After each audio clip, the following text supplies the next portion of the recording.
In this video, I will be covering 5 missing children that have never been found. Number 1.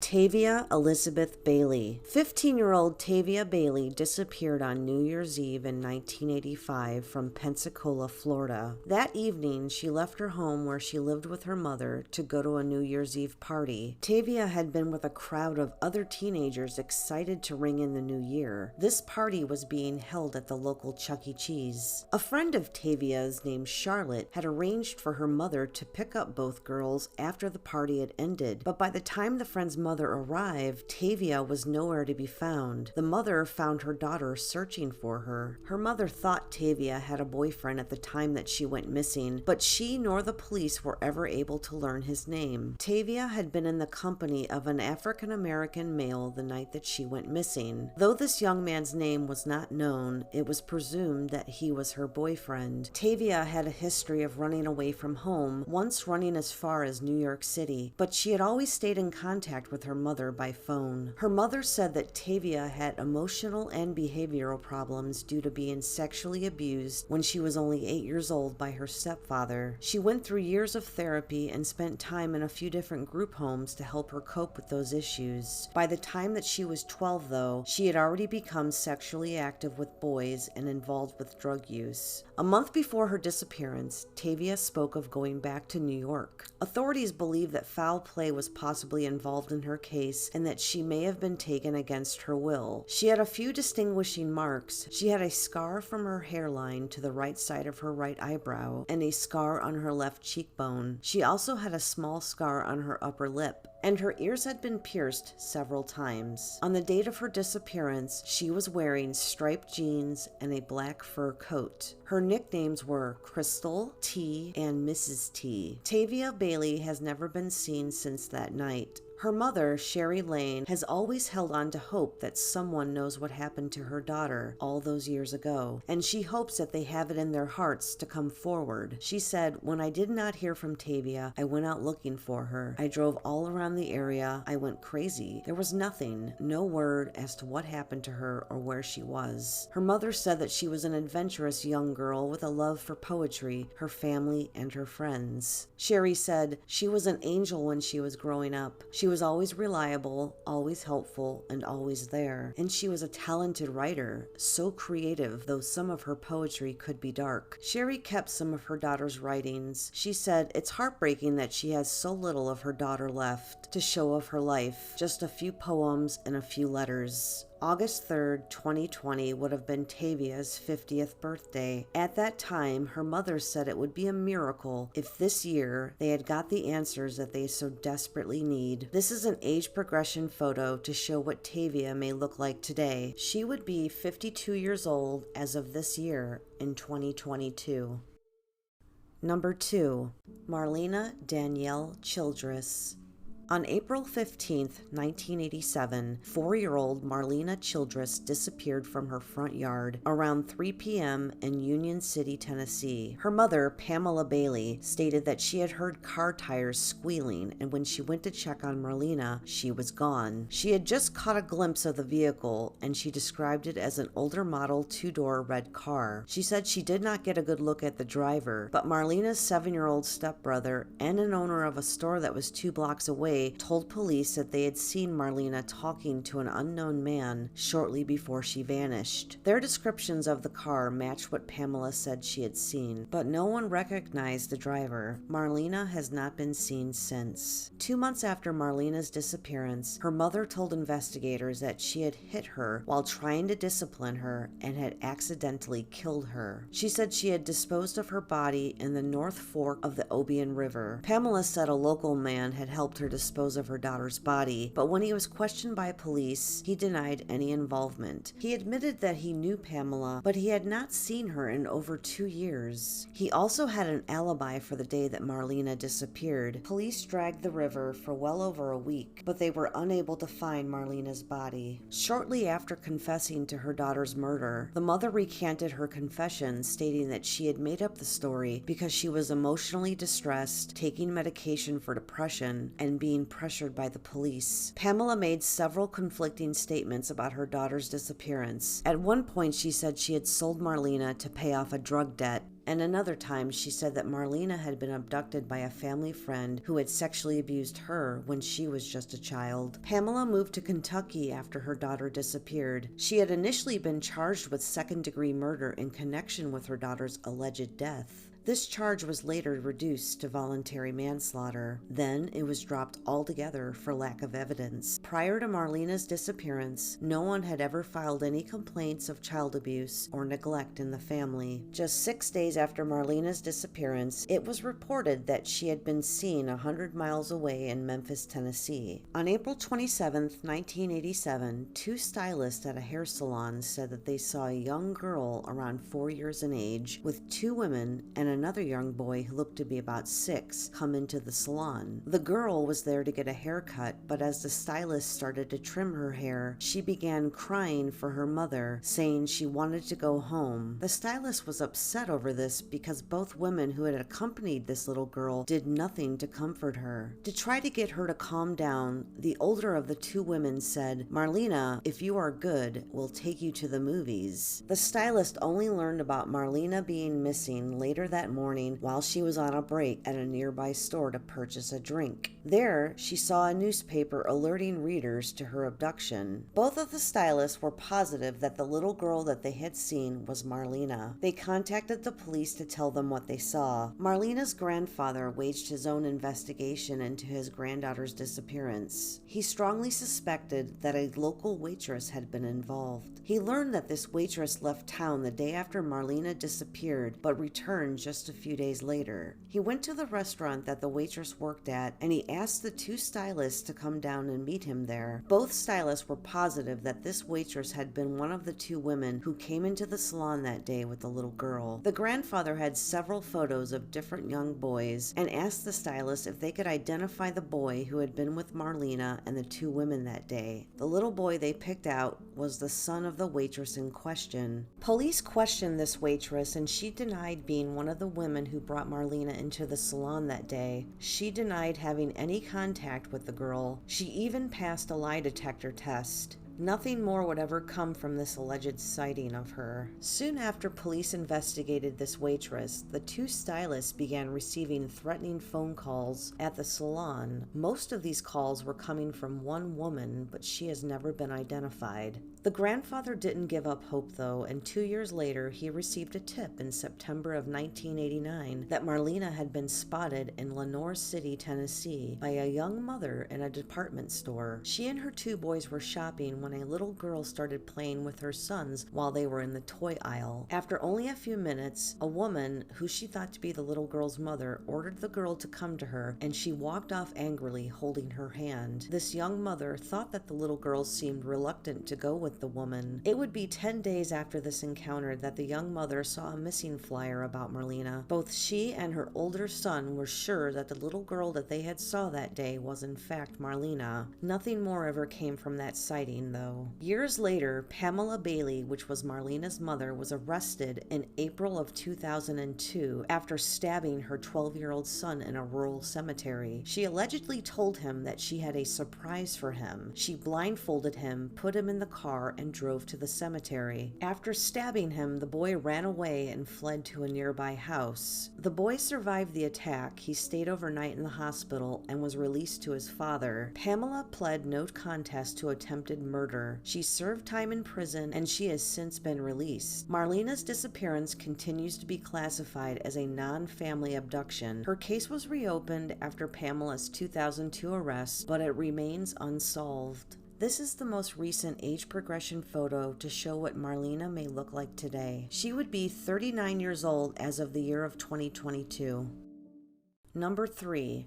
Asha Jaquilla Degree. In the early morning hours of February 14, 2000, 9-year-old Asha Degree mysteriously vanished from her home in Shelby, North Carolina. For reasons unknown, Asha packed her book bag in the middle of the night, left her home, and began walking alongside North Carolina's Highway 18. Several motorists saw Asha. A truck driver reported seeing her walking south on this highway between 3:30 and 4:15 a.m. a.m. He reported her as wearing a long-sleeve white t-shirt and white pants. One motorist turned around and tried to approach her. He thought it was strange that such a small child would be out by herself at that hour. He circled 3 times and saw Asha run into the woods by the roadside and disappear. It was a rainy night, and the witness said that there was a storm raging when he saw her. This was the last confirmed sighting of Asha. The sheriff said, "We're pretty sure it was her because the description they gave are consistent with what we know she was wearing." Asha lived with her mother, her father, and her older brother in an apartment in Shelby. She shared a room with her brother, and in the middle of the night he heard noises, but he assumed that his sister was tossing in her sleep. The father saw Asha sleeping in her bed when he last checked in on her and her brother at 2:30 a.m. Then the father went to bed afterwards. Asha's mother, Jaquilla, went into the children's room at 6:30 a.m. to wake them for school and discovered Asha was not in her bed. They looked around the apartment as well as outside, and they could not find her. They then called the authorities. Investigators believe that Asha left her home of her own accord. While the circumstances of her disappearance seemed to suggest that she was running away from home, investigators could not find a clear reason why she would have done this. Also, she was younger than most children who do so. Investigators speculated that she may have been abducted instead. According to Asha's mother, her black Tweety Bird purse was missing from her room. Some of her favorite clothing was missing as well. These clothes included a pair of blue jeans with a red stripe, a long-sleeved white shirt with purple lettering, a red vest with black trim, black overalls with Tweety Bird on them, and a long-sleeved black and white shirt. Her black sneakers were gone as well. The door to the apartment was found locked the morning that Asha disappeared. Asha kept her house key inside of her book bag. An intensive search began the day that she went missing. Asha's parents and many members of the community, as well as police, combed the area, calling her name. Police dogs were brought in, but they could not pick up on a scent trail for Asha. The day after Asha's disappearance, on February 15th, police found candy wrappers in a shed at an upholstery business along Highway 18. Along with the candy wrappers, they found a pencil, a marker, and a Mickey Mouse hair bow. These items were identified as belonging to Asha. They also found a photograph of a young black female around Asha's age, but the girl in the photograph has never been identified. A search of the area failed to produce additional evidence. These items were discovered more than 1 mile from Asha's residence, and they were the only trace found of her during the initial search. This upholstery business was very close to the wooded area where Asha was last seen running into. 9,000 man-hours had been invested in a search of a 2 to 3 mile radius of where Asha was last seen. Flyers were posted all over the area, and 300 leads had been submitted that ranged from possible sightings to tips about abandoned houses and wells where Asha might have ended up. A week after her disappearance, the search was called off.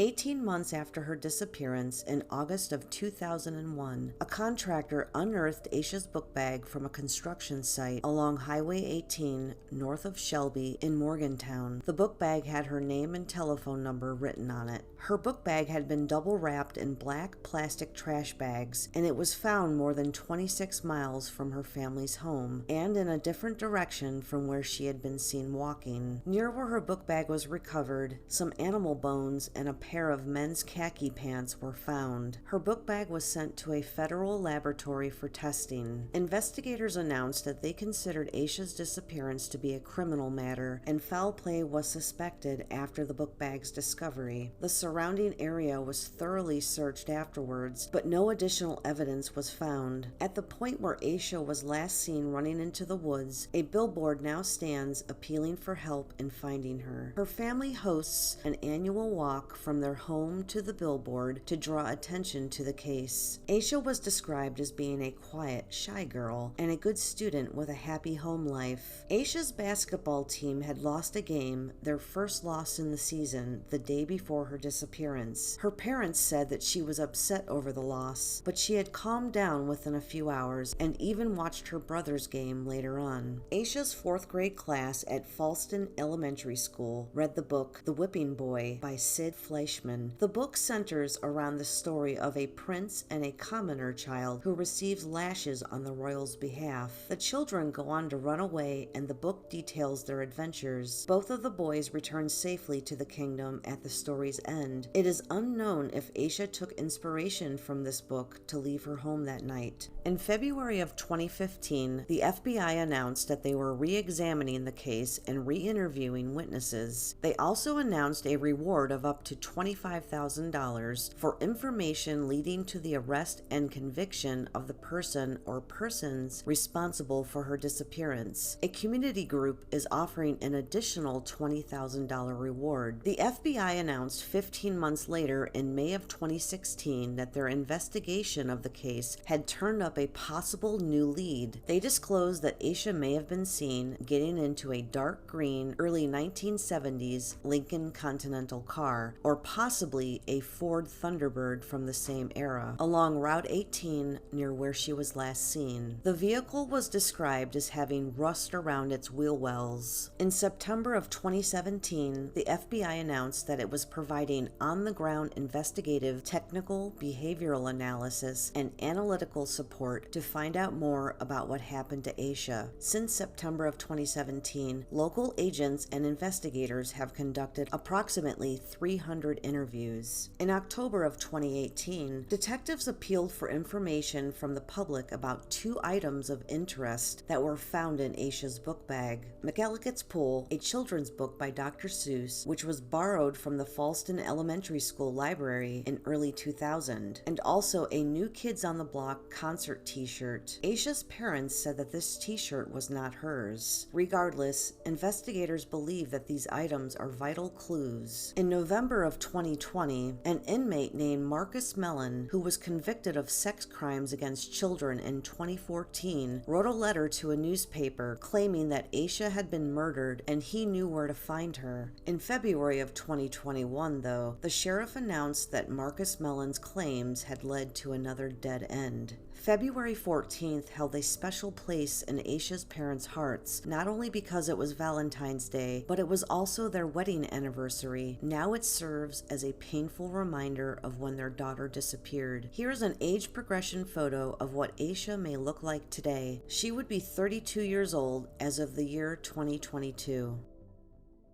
Number 4. Jacqueline Castaneda. On May 6, 2001, 5-month-old Jacqueline Castaneda was abducted from a swap meet in Avondale, Arizona. That day, Olivia Castaneda and her 2 daughters, ages 2 and the other 5 months, were dropped off by her husband. Jacqueline had been sitting in a white infant seat carrier that had a green and white striped cushion. While at the swap meet, Olivia's 2-year-old daughter needed to go to the bathroom, so she walked her over to a portable toilet. She attempted to bring her daughter that had been in the infant carrier inside of the portable toilet while she helped her 2-year-old go to the bathroom, but the carrier would not fit. Olivia made the split-second decision to leave Jacqueline outside of the porta-potty in her infant seat. She and her daughter were not in there very long, but by the time they walked out, Jacqueline and her infant seat were gone. Hoping that her mother had taken her, Olivia rushed into the swap meet where her mother had a booth, but she was horrified to see that Jacqueline was not there. The police were called and they sealed off the swap meet right away. They did a vehicle-to-vehicle search, but Jacqueline was not found. An extensive search of the area produced no evidence as to Jacqueline's whereabouts. Authorities ruled out her parents as possible suspects early in the investigation. A witness at the swap meet said that she saw a woman who was behaving suspiciously. She said the woman was lingering around the portable toilets while Olivia and her 2 daughters were in the vicinity. The witness had her infant daughter with her that day, and she said that the woman approached her. She began caressing her daughter's face and said, "What a beautiful baby." The woman walked away afterwards. Here are 2 composite sketches of what the woman may have looked like. No one matching the witness's description was at the swap meet when investigators arrived. Investigators are also searching for an unidentified full-size red pickup truck that was seen near the swap meet at the time Jacqueline vanished. The vehicle is possibly a Ford model. Authorities believe that Jacqueline may have been taken by a woman who wanted to raise a child. Jacqueline's disappearance remains unsolved. solved. Jacqueline has a unique heart-shaped birthmark on her upper right arm.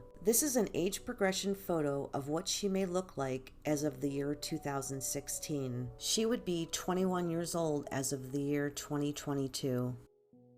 Number 5. Morgan Chauntel Nick. On the evening of June 9th, 1995, around 10:45 p.m. in Alma, Arkansas, 6-year-old Morgan Nick was abducted from a Little League baseball game by an unknown man. She had attended the game with her mother as a girls' night out. While there, Morgan joined up with some friends to catch lightning bugs away from the stands. They stayed mostly within sight, but after the game ended, the friends returned without Morgan and said that she had stopped near her mother's car to empty sand from her shoes. Morgan's mother frantically searched for her, but she was nowhere to be found. Several witnesses observed a man watching as Morgan played with the other kids at the park. The friends she had been with said a man had begun talking to Morgan, and they described him as creepy. One witness also saw a red Ford pickup with a white camper parked nearby that disappeared at about the same time that Morgan did. The camper was possibly damaged at the right rear and was described as 4 or 5 inches too short for the truck, which had a short wheelbase and paint that had been dulled by age. The truck was believed to have Arkansas license plates. This unknown man was described as being white, 6 feet tall, with a medium to solid build. He had a mustache and a 1-inch beard. At the time, it was believed that he looked to be between 23 and 38 years of age. This is a composite sketch of the man based on witness accounts. When Morgan disappeared, she had 5 visible silver caps on her molars. She was last seen wearing a green Girl Scout t-shirt, blue denim shorts, and white tennis shoes. A massive investigation turned up thousands of tips, but no solid information that would lead them to the whereabouts of Morgan or her abductor. 26 years after Morgan's disappearance, a man named Billy Jack Links was named as a person of interest in her abduction. In August of 1995, he was charged with the attempted abduction of an 11-year-old girl. According to court documents, this man offered sexual favors in exchange for money. He was then charged and later convicted for sexual solicitation of a child. Billy Links later died in prison while serving his sentence in the year 2000. Investigators saw a possible connection with that case and Morgan's. His truck was very similar to the one that may have been involved in Morgan's disappearance. Morgan's mother, Colleen Nick, became a leading activist for missing children across the country. A year after her daughter's abduction, Colleen established the Morgan Nick Foundation. This foundation has been instrumental in helping many families of other missing children. There is a $60,000 reward for the recovery of Morgan and the identification, arrest, and conviction of the abductor or abductors responsible. This is the most recent age progression photo of what Morgan may look like today. She would be 33 years old as of the year 2022. And that is the end of the video. I want to thank you so very much if you made it this far. If you enjoyed my video, please give it a like. I will be putting out many more case discussion videos soon, so please consider subscribing to my channel and hitting that notification bell so you don't miss them. If there is a specific case that you'd like me to cover, please let me know. I love to take requests. Again, I want to thank you so very much for watching, and remember, stay safe out there, people.